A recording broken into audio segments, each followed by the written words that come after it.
siamo da Zorzettis e assaggiamo il friulano, che poi è quello che una volta chiamavamo Tokai.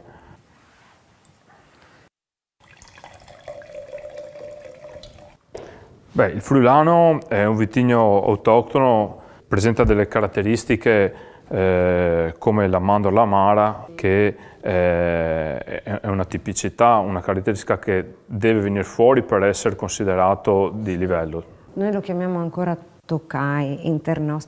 In prevalenza i vitigni sono qui, nella parte più a sud-ovest dell'azienda qui a Spessa, e altri vitigni abbiamo sulle colline a poca distanza da qua di Iplis. Abbiamo cercato di concentrare i vitigni autoctoni, questo è comunque grazie a un lavoro da generazioni, e abbiamo cercato di concentrare il Tokai, ad esempio qui a Spessa, sulle colline di Spessa e di Iplis. E la caratteristica, come dicevi, è la mandorla amara, che comunque si deve sentire e non sentire, perché è una caratteristica che identifica il Tokai, ma qualche volta può essere troppo impegnativo, creare disarmonia. Per cui esatto, creare disarmonia, per cui dargli la giusta eleganza. Beh, in effetti questo friulano è abbastanza delicato, la mandorla amara c'è, ma è molto lieve. Sono 13 gradi abbondanti, sì, 13,3 anche. In bocca in effetti è abbastanza sapido e abbastanza minerale.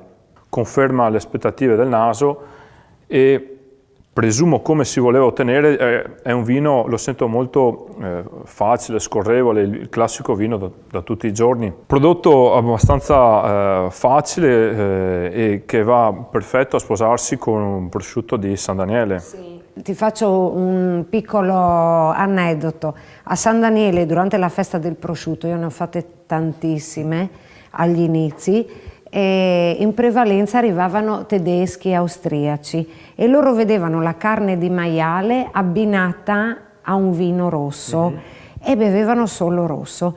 Con gli anni anche loro hanno imparato ad apprezzare in maniera diversa, non lo vedono più come tipicità di carne da cui deriva, ma come un aperitivo o un piatto delicato. Cominciano a bere anche loro sempre il vino bianco, il Tokai in particolar modo, abbinato il friulano, abbinato al prosciutto di San Daniele.